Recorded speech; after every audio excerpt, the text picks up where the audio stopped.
Bíblia comigo em Ezequiel capítulo 7. Ezequiel capítulo 7.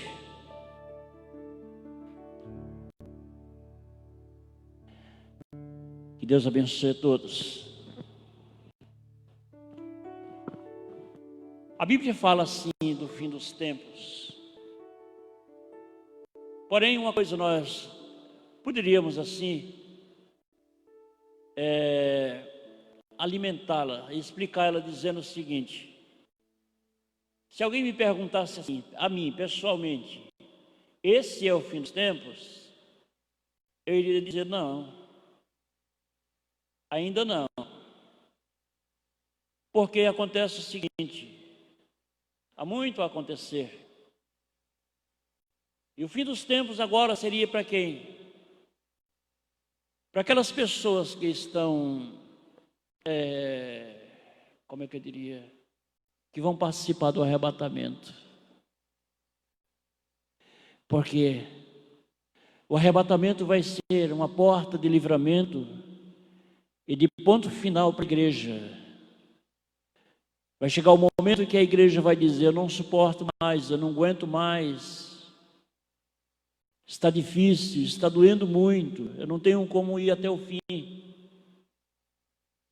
E perante isso aí, vai ser a hora em que Deus vai enviar o seu Filho para tirar a igreja da face da terra.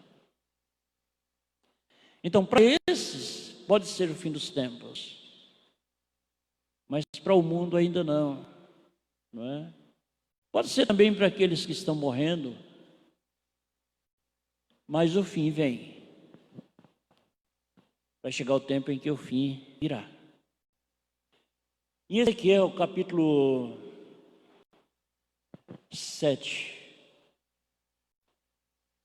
no versículo 2 em diante, nós temos aqui uma referência muito importante, uma interpretação assim, muito importante para esses dias. Ele pode, não sei, alguém pode até dizer: olha, isso não é para esses dias. Mas eu diria o seguinte: tudo aquilo que fala sobre Israel, fala para a igreja também, porque Israel é o relógio da terra. Alguém pode interpretar dizendo: olha, isso aí já ficou para o passado, já passou isso aí. Concordo. Mas sempre haverá algumas coisas que elas vão se manifestar. Naqueles dias, que se manifestaram naqueles dias passados, dizendo assim que nos dias vindouros, elas poderiam estar acontecendo também, para trazer um despertamento para a igreja. E nós precisamos, com equilíbrio, saber ajustar tudo isso aí. Nos diz o seguinte, capítulo 7: depois veio a palavra do Senhor a mim dizendo: e tu, filho do homem, assim diz o Senhor Jeová: acerca da terra de Israel vem o fim vem sobre os quatro cantos da terra. Quer dizer, isso é uma profecia. Quem fala aqui é o profeta, falando para Israel, dizendo a Israel: olha, o fim vem, tudo vai acontecer. Marcou a data? Não. Disse o dia? Não. Então, o que ocorre com isso aí? O papel do profeta é aquele que ele chega, ele entrega a mensagem e deixa lá. Ele entrega aquilo que Deus mandou e ele não vai mexer com aquilo ali. Então, no versículo 3 diz: agora vem o fim sobre ti, porque enviarei sobre ti a minha ira, e te julgarei conforme os teus caminhos, e trarei sobre ti todas as tuas abominações. E não te poupará o meu olho, nem terei piedade de ti, mas porei sobre ti os teus caminhos, e as tuas abominações estarão no meio de ti, e sabereis que eu sou o Senhor. Tudo bem. Foi um tempo em que Israel estava realmente assim, fora da vontade de Deus, sim. Mas tudo isso tem a ver com a gente também. Tudo isso tem a ver, eu digo, com os dias atuais que estamos vivendo. Há coisas que nós gostaríamos até de interpretar, dividir-las direitinho, não é isto? Fazer uma exegese e deixar tudo dentro do seu devido lugar. Mas só que acontece que na vontade de Deus, no plano de Deus, a exegese ela não funciona muito, porque vai acontecer aquilo que Deus quer que aconteça. Não vai acontecer coisas que eu quero. Ah, mas eu interpretei certinho e vão acontecer. Não, vai acontecer o que Deus quer. Deus pode mostrar um sinal para a nossa caminhada e um sinal para o nosso futuro? Pode sim. E nós precisamos estar atentos a isso. É imprescindível a gente observar esse lado da vida. Por que então? Porque passaram os céus e a terra, mas as palavras do Senhor elas não vão passar, jamais vão passar. Amém? Jesus foi quem falou isso. Mateus 5,17. Eu não vim para destruir a lei, nem os profetas. Eu vim para cumprir. Não é isso? E nada será retirado, nem um pingozinho do i. Então eu vim para cumprir também. E aqui nós começamos a observar o seguinte: é que aquilo que Deus falou, tudo que Deus falou, nada vai deixar de se cumprir. Tudo se cumprirá. Então, se tudo se cumprirá, nós temos realmente assim, não é, uma visão, nós estamos cercados assim da profecia do Senhor, não é isso, para os dias finais. Assim diz o Senhor Jeová, versículo 5: o mal eis que Jeová, um mal, eis que um só mal vem. Vem o fim vem. Despertou-se contra ti, eis que vem. Vem a tua sentença, ó habitantes da terra. Vem o tempo, chegado é o dia da turbação, quer dizer, o dia da angústia. E não dá alegria sobre os teus montes. Agora depressa derramarei o meu furor sobre ti, e cumprirei a minha ira contra ti. E te julgarei conforme os teus caminhos, e porei sobre ti todas as tuas abominações. Isso nos chama a atenção de um posicionamento que nós precisamos tomar na vida como igreja. Não é isso? É de clamar a Deus, de buscar a presença de Deus em prol dos perdidos. Deixe a primeira interpretação de lado e vamos rumo, porque nós não temos um tempo para falar sobre tudo. Vamos assim focar. Desculpa. Tudo aquilo que Deus quer fazer que é do seu interesse. A Bíblia diz que Deus não tem prazer na morte do ímpio. Se Deus não tem prazer na morte do ímpio, a nossa responsabilidade como igreja é trabalhar em prol do ímpio, para que Deus se sinta prazeroso com as nossas atitudes. Concordam? Então, este é um primeiro passo que eu diria que nós precisamos dar. Fazer isso aí acontecer. Eu gostaria muito de ler muito aqui para vocês, mas infelizmente esse tal desse relógio é uma coisa que a gente tem que usar e não pode deixá-lo de lado. Os sinais dos tempos. B. Deus tem poder sobre todas as coisas. Ele pode muito bem coibir determinados acontecimentos, mas não pode, porque é aí onde entra a pergunta das pessoas. Ô Jefinho já foi. Tira um pouquinho desse médio aí, minimiza ele.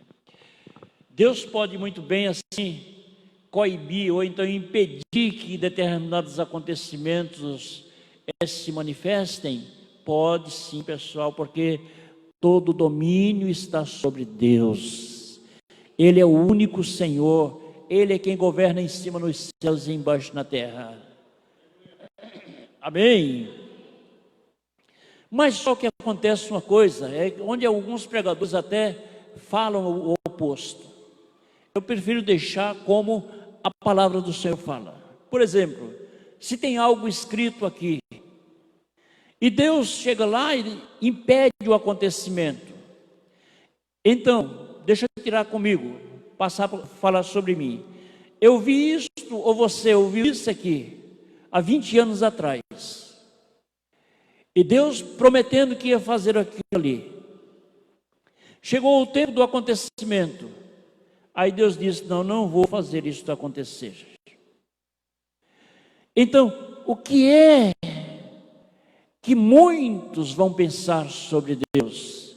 Que o que Ele escreveu não é verdadeiro porque não se cumpre. Então, vai se cumprir? Sim. Não adianta. Não tem homens poderosos, não tem clero, não tem pastor, bispo, apóstolo. Olha, ninguém vai impedir o acontecimento do que está escrito. Porém, uma coisa é necessária que a gente faça. É a gente correr para a presença de Deus. Nós temos uma porta de escape. Nós temos realmente um lugar de refúgio, um esconderijo, que é o Senhor. O que é que nós vamos fazer então? Tudo está acontecendo da pior forma possível. Porém, para nós, quando eu digo nós, não sou nós a igreja aqui, para todos vocês que estão nos ouvindo aí do outro lado do Facebook também, para todos. Mas pastor, eu não tive experiência com Deus. Sim, meu amado, você pode ter uma experiência hoje ou amanhã, quando você puder. E você pode fazer o seguinte, a partir do instante desta aliança que você fizer, você pode dizer que o meu Deus está comigo. Estou falando uma linguagem bem clara, porque ele falou a Isaías, eis que eu estou convosco. Se passares pelo fogo, não te queimará. Se passares pelas águas, não te molharás. Então, temos essa promessa. Estando com o Senhor, e Ele disse, eis que eu estou convosco todos os dias, até a consumação dos séculos. É a promessa, essa promessa ela é nossa. Agora estão acontecendo os males? Estão sim. Estão sim. Mas as pessoas estão indo realmente, estão sendo prejudicadas? Estão sim, qualquer pessoa pode ser prejudicada. Abramos um parênteses aqui para dizer o seguinte, que ser afetado não quer dizer que um é mais crente que o outro, não. Você está entendendo? Qualquer um pode ser afetado. Agora, o que nós vamos fazer? Como estou sempre falando em todas as pregações, vamos usar as precauções, vamos utilizar aquilo que é necessário, não é isso? Que manda o regulamento e pronto. Agora, não podemos ficar assustados, com medo. Por quê? Isto aí não é para nós. Nós precisamos estar confiantes, porque aquele que está em nós é maior do que aquele que está no mundo. Amém? Vocês podem falar, confirmar isso aí, é maior que aquele que está no mundo. Por que a gente fala isso e a gente procede ao contrário? Então, é indispensável que a gente observe tudo isso aí. Mas, realmente, vá lá em Isaías capítulo 21, 11. Vamos lá? Todos.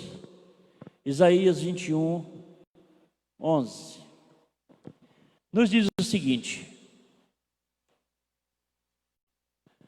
um despertamento. Guarda que horas estamos da noite. Isaías 21, 11. Guarda que hora estamos da noite. Então, é uma pergunta assim, eu diria que contundente. Por que então? Porque isso tem algumas visões, alguns discernimentos que nos levam a dizer, a entender Por que foi feita essa pergunta? Nós sabemos que a noite, principalmente para os judeus, ela se divide em 4 vigílias. 6 às 9, 9 às 12, 12 às 3 da manhã e das 3 às 6. Então a noite se divide em 4 espaços de tempo que chamamos de 4 vigílias. Entendeu? É necessário que a gente entenda isso aí. E diz o seguinte: peso de Duma, gritam-me de Sei, guardas, que houve de noite? Guardas, que houve de noite? Há um desespero, há uma pergunta: que horas são da noite? Isso está conectando com Ezequiel capítulo 7, dizendo: olha, que hora é esta? Algo está para acontecer. Que hora é esta? O tempo está passando. Que hora é esta? Preciso fazer algo. Que hora é esta? Precisamos fazer algo na vida. Precisamos. No versículo 12 diz: disse-me o guarda, vem amanhã e também à noite. Se queres, perguntai e voltai e vinde. Duma também é um outro nome de Edom, território dos descendentes de Esaú. Você sabe que Esaú já traz uma certa negligência para nós. Foi aquele que trocou o seu direito de primogenitura, não é, por um prato de lentilha. E o seu nome é chamado de Edom, a sua descendência, os edomitas. Edom quer dizer vermelho. E perguntava-se a ele o seguinte: a descendência de Esaú, lá de Seir, dos montes principais de Edom, que se localizava entre a Serra Central, com o mesmo nome. Que hora é esta? Guardas, que horas são da noite? Então, havia uma preocupação. Algo estava sinalizando no coração naqueles dias, no coração das pessoas, a preocupação de procurar saber o seguinte: que hora é esta? Deixa eu fazer aqui uma simulação. É como se alguém tivesse que resolver uma causa. Porém, esta causa, ela tinha que ser resolvida logo. Por quê, então? Por causa de um acontecimento ou um ajuste de contas. Eu estou fazendo uma ilustração bem levezinha, já com a visão do futuro, que é isso que vai acontecer. Prestação de contas. E aí, continua. Deixa eu olhar o que está escrito aqui. Escrevi um bocado de coisa aqui, não é? Que horas são da noite? Veja a insistência. Se você olhar o texto aí, você vai ver isso aí. Então, em Isaías 21, no versículo 12, diz: no decorrer da história, vem trazendo a aurora da salvação para os fiéis. Deu para entender? O decorrer da história, olha a preocupação, onde é que está? O decorrer da história vem trazendo a aurora da salvação para os fiéis. Ainda não entenderam todos. O desenrolar da história vem trazendo a aurora da salvação para os fiéis. Amém? Agora eu não queria nem falar essa outra parte, porque vai ficar um bocado de pessoas que está sendo gravado. Mas eu vou falar assim mesmo, já está aqui. E as trevas eternas para aqueles que rejeitaram o Senhor Jesus, a Deus, que é chamado de ímpio. É que cada um, para definir a sua parte nestas coisas, precisa continuar consultando os oráculos divinos, para que tenhamos certeza do caminho que estamos andando, para que estejamos realmente convictos, certos da nossa caminhada. Nós vamos precisar encabeçar os oráculos divinos para saber como é que estamos andando. Nós vamos precisar de estar consultando e vivendo segundo está escrito, para que sejamos bem-sucedidos. Esta aurora da salvação, marcada para os fiéis, e quando eu digo fiéis, não são só os que estão na igreja, mas são aqueles que estão chegando, e aqueles que estão perdidos também, que ainda não tiveram a chance, mas eles vão ter, e vai chegar a hora que você vai dizer: eu sou fiel também. Para eles, para estes, vem a salvação, a aurora da salvação. Ela vem rompendo. Por isso que a pergunta é: que horas são da noite? Será que nós estamos na primeira vigília, 6 às 9? Estamos na segunda vigília, 9 às 12? Estamos na terceira vigília, das 12 às 3? Ou estamos na quarta vigília, das 3 às 6? Romper do dia. Dia novo, tudo novo, trazendo consigo salvação para os salvos, ou salvação para os fiéis. Amém? Interessante isso aí. Vamos um pouquinho mais adiante. Temos visto muitas coisas acontecer. Quem dá essa interpretação, deixa eu passar para você aqui, o escritor, é Moody, um comentarista bíblico, não é? Cristão. Então, temos visto muitas coisas acontecerem em nossos dias. Essa mortandade que nós estamos vendo aí, essas coisas que nós estamos vendo, que é algo terrível, não é? Chato. Às vezes eu nem gostaria de estar falando sobre tudo isso, porque isso, nem todo mundo tem um equilíbrio assim, uma graça para receber essas coisas. Mas como tudo precisa ser falado, estão queimando basculho por aí. Meu Deus, eu não me dou com fumaça. Fico logo com a respiração atacada. Então, o que acontece com isso aí? Mas nada mal. É que, quando na verdade, nós começamos a trazer a existência, começamos a ver o que está acontecendo, nós sabemos nos deparar com a verdade.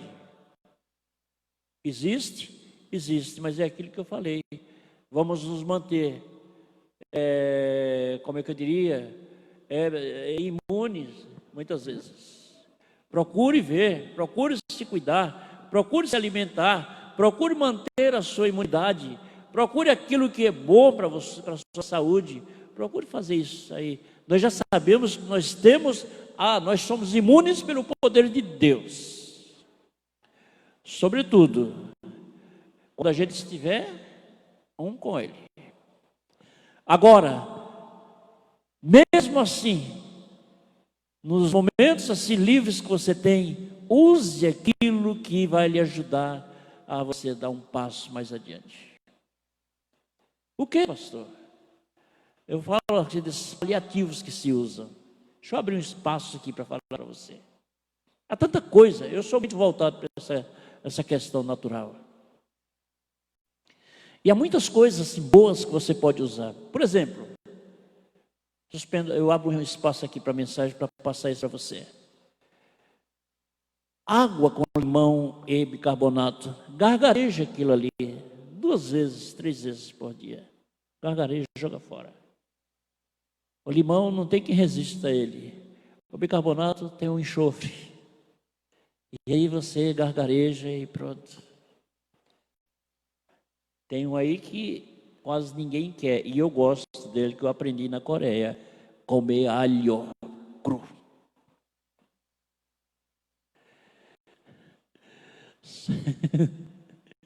Só que no dia que a mulher comer, o marido comer, ele tem que dormir debaixo da cama e a mulher em cima da cama.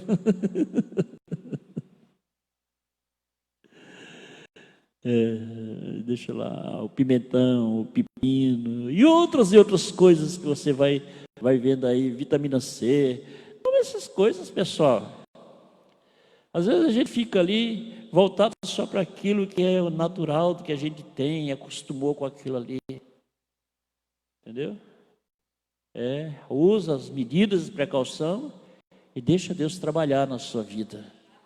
Amém? Então, fechando aspas.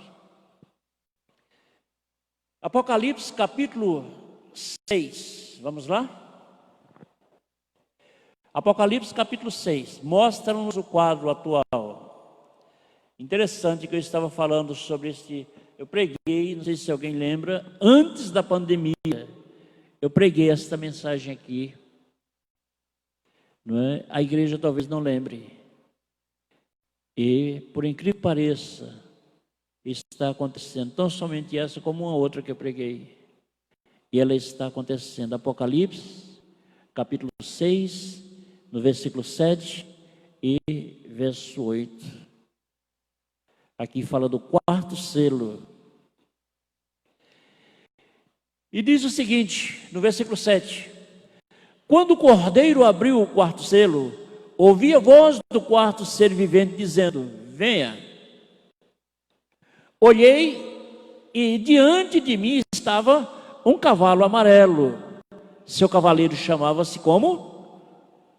Hein? Olha, leia comigo, viu? Leia comigo para depois você não ficar pensando que eu li outra coisa. Vamos voltar. Olhei e diante de mim estava um cavalo amarelo. O seu cavaleiro chamava-se Morte. Né? Morte. Quem era que seguia, pessoal, esse cavaleiro? Hein? O inferno, tem outras traduções aí que falam o Hades, né, que é a mesma coisa, né? O seguia. Então, para você ter uma ideia, do tamanho do problema, o inferno seguia. Por isso que às vezes quando eu digo, pessoal, vamos orar pelas pessoas, não fique assustado, se aproxime mais e mais de Deus, porque essa coisa que está acontecendo aí, isso é maligna. Aí as pessoas chegam assim com aquela autopiedade e dizem, Maria, mas por que Deus não impede se isso é maligno? Entendeu? Mas são coisas que elas vão ter que acontecer no final dos tempos. Agora, eu quero deixar aqui uma interpretação minha. Deus permite que essas coisas aconteçam para que nós possamos ser tangidos para a presença dEle, para que nós possamos correr para a sua presença. Você entendeu? Deus permite, porque Deus não tem prazer na morte do ímpio. Deus é bom. Deus é bom, pessoal.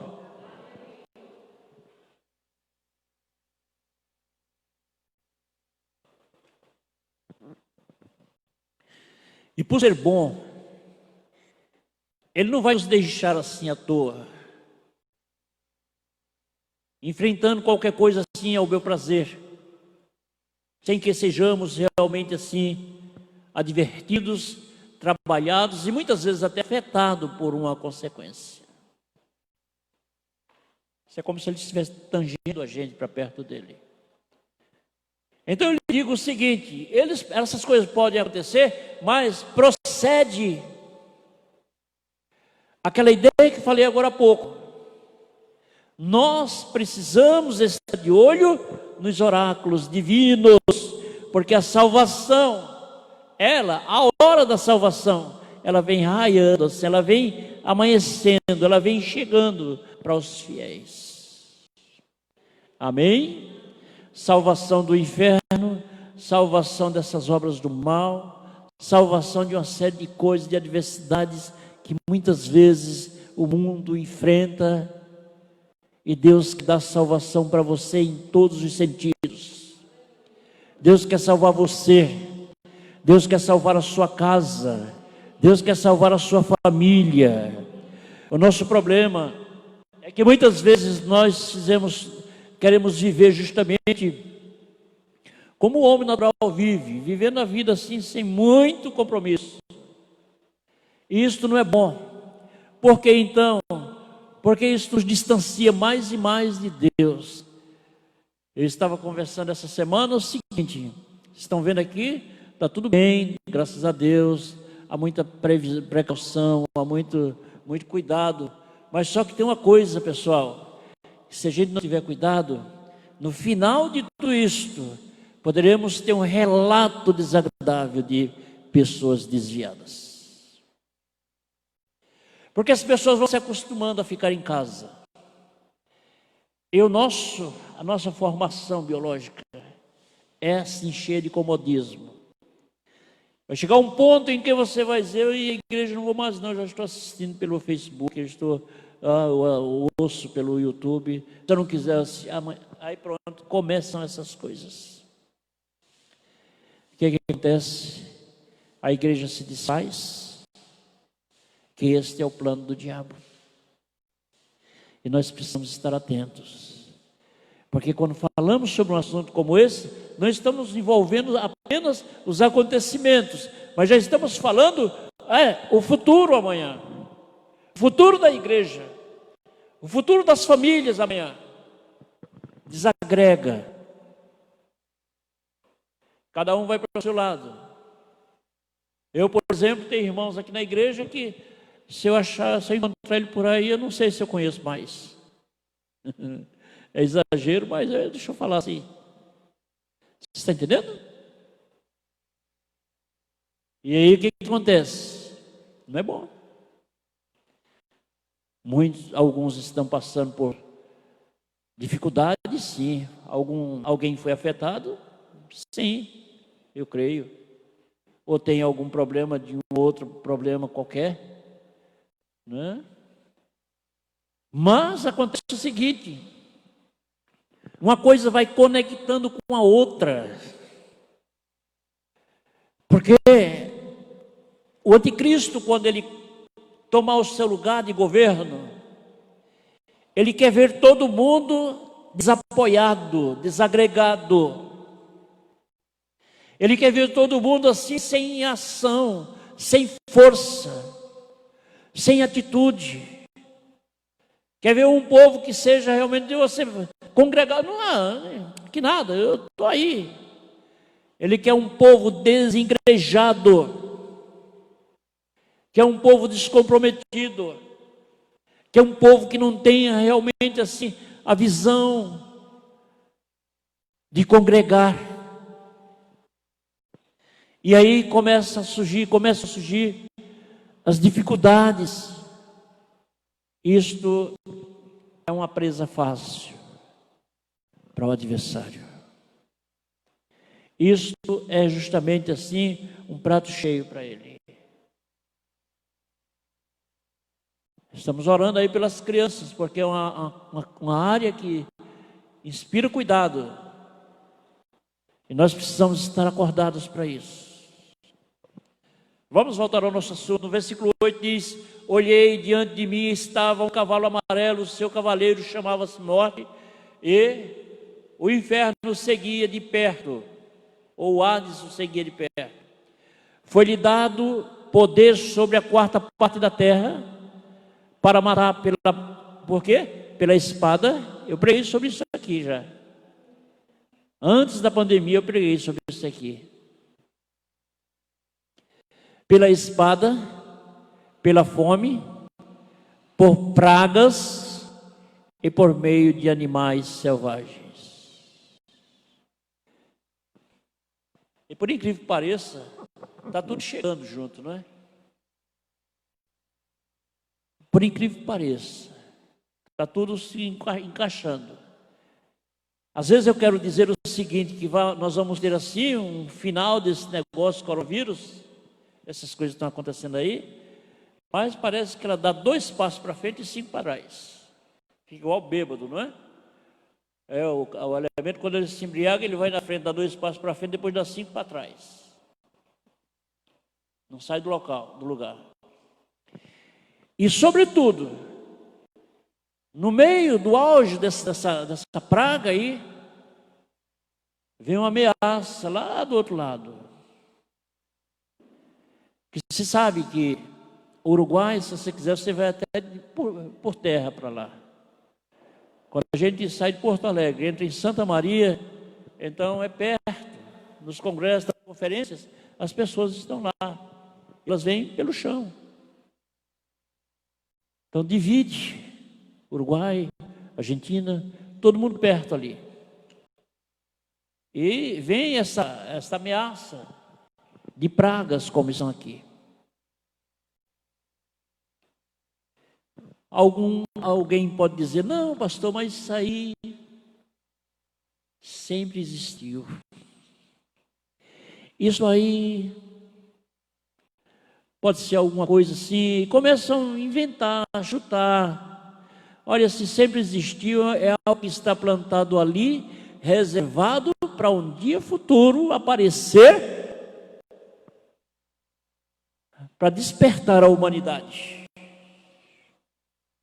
Porque no dia do acontecimento vai aparecer as coisas de uma vez assim para sempre. Não. Vai ter que ter um tempo, já vai ter que estar armazenado ali. Vem isso aí. Depois vem um outro rumor. Nuvem de areia. Saindo do deserto do Saara, na África, norte da África. E se jogando no mar. E alguém chega ainda, às vezes quer até questionar sobre isso. Meu irmão, não questione, porque se Deus quiser mudar a direção do vento, Ele muda.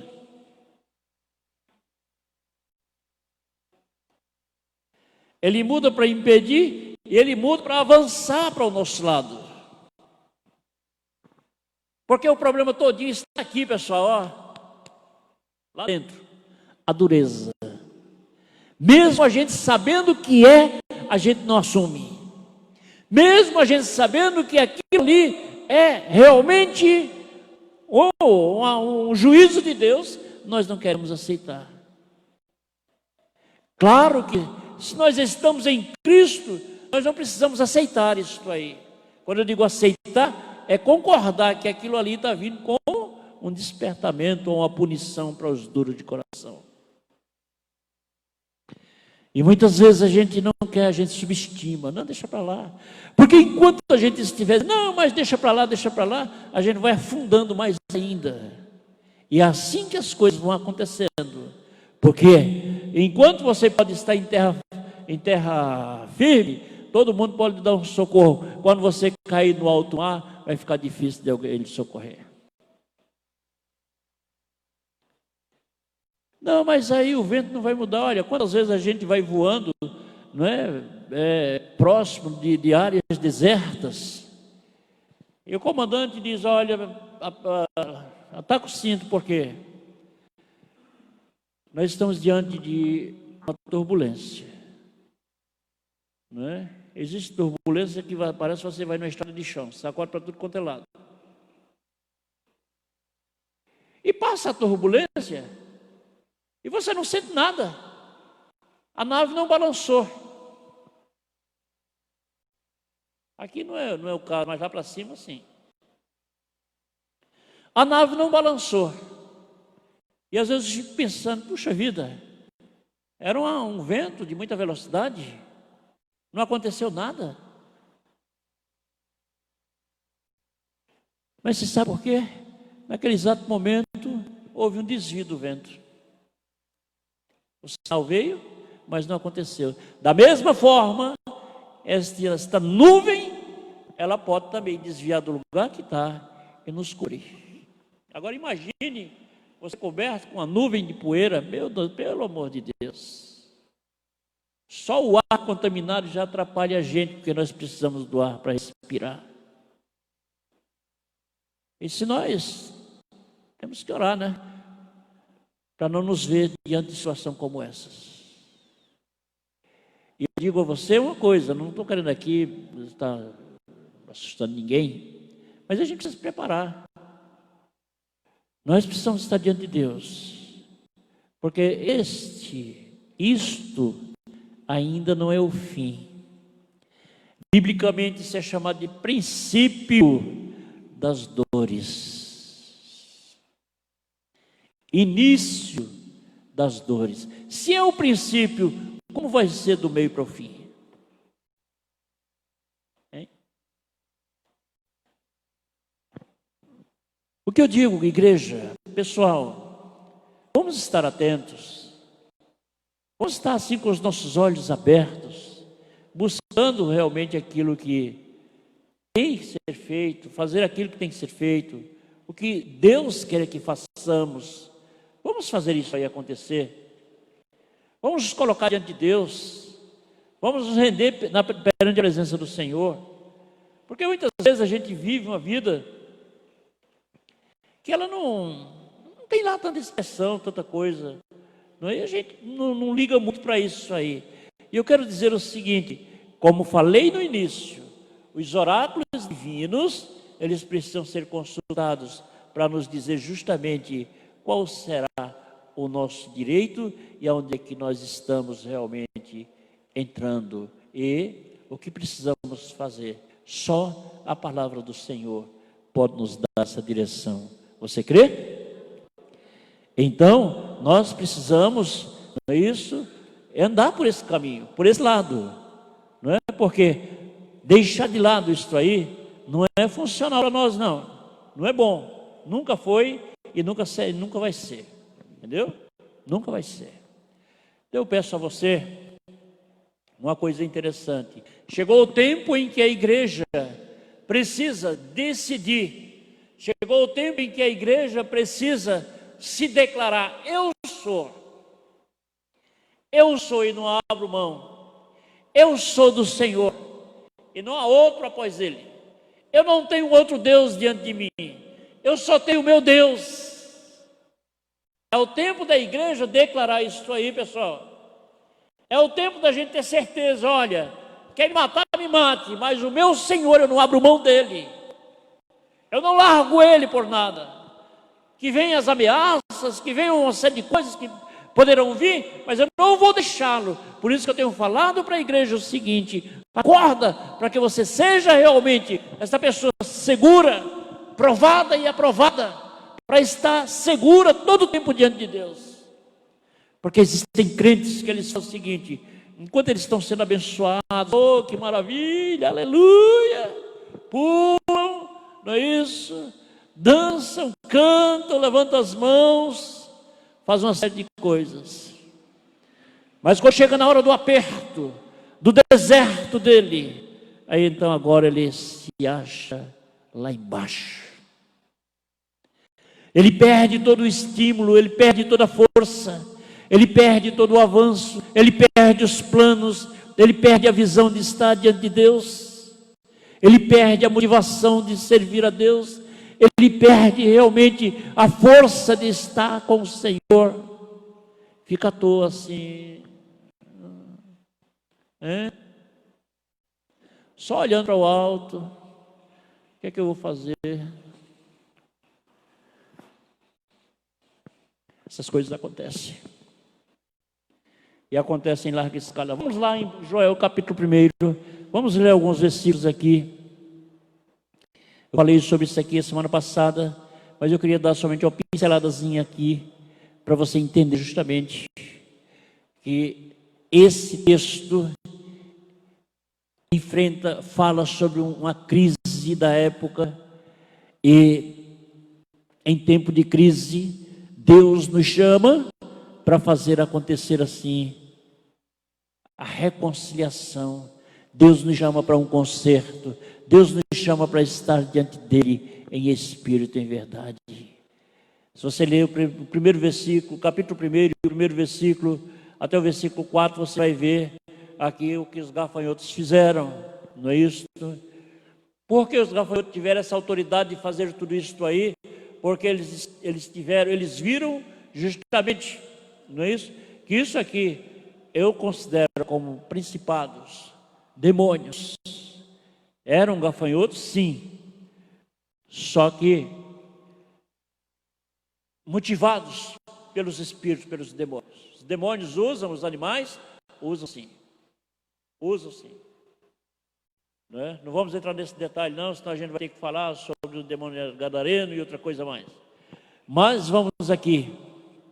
No versículo 5 diz: despertai ébrios, chorai, gemei todos os que bebeis vinho por causa do mosto, porque tirado é da vossa boca. O que é isso? O chamado ao despertamento. Entendeu? Despertamento para quê? Para se colocar diante de Deus e dar a Deus o que é de Deus e a César o que é de César. Amém? Sexto, porque uma nação subiu sobre a minha terra, poderosa e sem número. Os seus dentes são dentes de leão e tem queixadas de um leão velho. Fez da minha vida uma assolação, falando dos gafanhotos, e tirou a casca da minha figueira e despiu toda, e a lançou por terra os seus sarmentos e se embranqueceram. Lamenta como a virgem que está cingida de pano de saco pelo marido da sua mocidade. Foi cortada a oferta de manjar e a libação da casa do Senhor. Os sacerdotes, servos do Senhor, estão entristecidos. Duas coisas nos chamam aqui a atenção. A primeira é ser despertado para clamar, para se arrepender, para reconhecer o seu erro. E a segunda é ser chamado assim para devolver a Deus aquilo que é dele. A partir do instante, agora eu vou falar, chegou aqui até agora a informação, não é? Eu vou falar, a partir do instante que a gente retém aquilo que Deus nos dá para ser devolvido, então nós começamos a sofrer consequências. E isto é uma coisa assim terrível que acontece na vida de todos nós. E esse mesmo capítulo ele fala sobre o dia do Senhor. E diríamos que é interessante a gente despertar para tudo isso aqui. A gente vê, alguém abra sua Bíblia comigo, ou todos abram comigo em Lucas capítulo 12, no versículo 18 a 20. 20 e 21. Vamos aí? Lucas 12. Antes da gente encerrar, que eu vou orar pelo pessoal do Facebook. Lucas 12, 18 a 21 diz o seguinte: meus celeiros, derrubarei os meus celeiros e outros maiores, aumentarei os meus celeiros e outros maiores, e ali guardarei toda a minha riqueza, toda a minha safra, todos os meus bens. Esta foi a ideia de quem de um economista louco. Vou derrubar o meu celeiro e vou ampliar para que eu possa ter abundância. Pessoal, a nossa abundância, ela não é estática. A nossa abundância procede do Senhor. Quando ela procede do Senhor, ela não para, ela só aumenta, ela só avança, ela só frutifica mais e mais. Amém? Como é que eu faço isso? É quando eu pego e dou, pego e entrego o que é de Deus, pego a minha parte e entrego a parte de Deus. Então, sempre, Deus vai se utilizar disso aí e vai guerrear contra os demônios para não me afetarem. Mas se eu reter aquilo que Deus me dá, então a maldição entra. E no versículo 19 diz o seguinte: e direi a mim mesmo, você tem grande quantidade de bens. Eu estou com outra tradução aqui, mas na sua tradução vai estar dizendo o seguinte: louco, né? Na minha tradução diz o seguinte: e direi a mim mesmo, você tem grandes quantidade de bens armazenados para muitos anos, descanse, coma, beba e alegre-se. Eu pergunto, para que esse exagero, para que esta economia toda arquitetada, armazenada, se você não vai poder, não é isso, usufruir disso aí? Por que juntar tanto assim, enquanto você não garante nem sequer um côvado acrescentado da sua vida? Enquanto você não pode dizer assim, ó, daqui a pouco eu estou vivo. E por que a gente pensa nessas coisas? Não seria melhor a gente equilibrar o nosso pensamento, dizer: Deus, olha, eu quero viver, agora eu quero que o Senhor me use para a honra, para a glória do seu nome. Eu quero que o Senhor me dê, e eu quero sempre ter para devolver ao Senhor, porque disso aí vai proceder também muitos suprimentos por aí afora, e eu quero dar o melhor ao Senhor. Então por que a gente não faz isso? Tem pessoas que juntam, quando chega lá no finzinho, não usou, não usufruiu, não comeu, não bebeu, não vestiu, e morreu. E aí? É errado economizar? Não, não é errado. Eu não estou falando contra isso. Eu estou falando da usura. Eu estou falando da mão fechada, da mão mirrada. Estou falando da ganância. Eu estou falando daquilo que está por trás dos homens, muitas vezes, fazendo eles sustentar, apertar, até não ter mais domínio. Versículo 20 diz: contudo Deus lhe disse: insensato, ô louco, esta noite te pedirão a tua alma, a sua vida será exigida, então quem ficará com o que você preparou? Ou então o que tens preparado, para quem será? É uma ótima resposta isso aqui. São oráculos divinos que nós precisamos aprender sobre eles e tirar de lado essas coisas que vão nos prendendo. Eu não faço isso não, porque minha mão é fechada e tal. Entendeu? Eu não vou fazer não. Se lembra que quanto mais você está fazendo, mais nunca lhe falta. Quando você deixa de fazer, começa a faltar. Tenha certeza disso. Começa a faltar o dinheiro, começa a faltar o alimento, começa a ficar difícil, começa a quebrar tudo, começa a faltar abundância de vida, começa a faltar a paz, começa a faltar a saúde, começa a faltar tudo. Então nós precisamos estar acordados para isso. Lá no versículo 21 diz: assim acontece com quem guarda para si riqueza, mas não é rico para com Deus. Então, eis aqui justamente uma resposta para todos que nós que precisamos, não é isso, buscá-la. E eu quero agora, nesse instante, deixar somente 2 de Crônicas 7:14. 2 de Crônicas 7:14, que nos diz o seguinte: se o meu povo, que se chama pelo meu nome, se humilhar, orar, se arrepender dos seus maus caminhos, então eu virei dos céus, perdoarei os seus pecados e sararei a sua terra. Amém, pessoal? Esta é uma afirmação para nós, não é isso? Isso é interessante para nós. Se o meu povo, que se chama pelo meu nome, se humilhar, depende da nossa vida de humilhação, se humilhar diante de Deus, se colocar diante de Deus, é isto, e deixar Deus agir, depende disso aí na nossa vida. Então, a partir do instante que a gente faz isso acontecer, então a gente começa a trazer à existência o querer de Deus para nós. Isto é bom para nós. Deixa eu ler aqui biblicamente.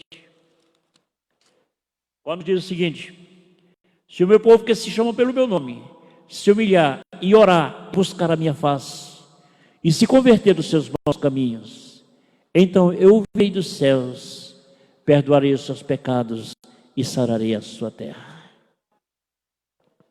A promessa de Deus para nós é assim que Ele vai fazer. Ele quer sarar a sua terra, Ele quer sarar a sua vida, Ele quer sarar a sua família, Ele quer sarar o seu futuro, o seu destino, a sua caminhada. Que nenhum atropelamento, nenhuma perturbação venha contra você. Que a sua casa vai ser uma casa de Deus, sua família serão benditos do Senhor, conforme diz o profeta Isaías. Deus quer fazer isto aí na nossa vida, Deus quer dar isto aí de bom para nós. São os oráculos divinos que precisamos tomar posse deles, para que vivamos uma vida tranquila, pessoal. Amém. Então precisamos assim correr em busca disto aí, para chamar à existência o bem de Deus para nós. Não deixe. Por que você vai desperdiçar isso aí? Por que você sabe que tem isso aí e você não toma posse? Por que você não faz? Não, mas é porque se eu fizer isso aqui, vai faltar para ali. Deixa Deus agir. Jamais alguém se arrependeu por ser fiel a Deus. Jamais. Jamais. Tudo aquilo que o homem planta é que o homem colhe. A nossa colheita depende das nossas atitudes. Então chegou a hora da gente fazer isso aí. Nesse tempo difícil, tem pessoas prosperando, porque são fiéis. Entendeu? Tem sim. Porque vai correr água para onde encontra. Mas se a gente fechar a porta, então a gente vai ter problema. Então vamos ficar por aqui.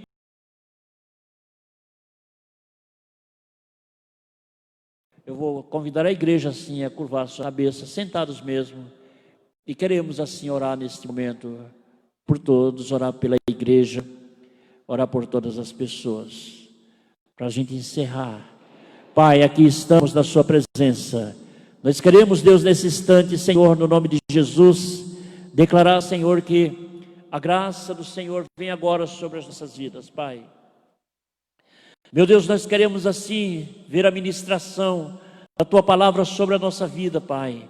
Abrimos os nossos corações nesse instante, meu Deus, e declaramos, meu Pai, que o melhor do Senhor seja ministrado aos nossos corações. Nos dê, Senhor, a sua direção. Eu quero orar nesse instante, Senhor, ó Pai, pela sua igreja, Pai.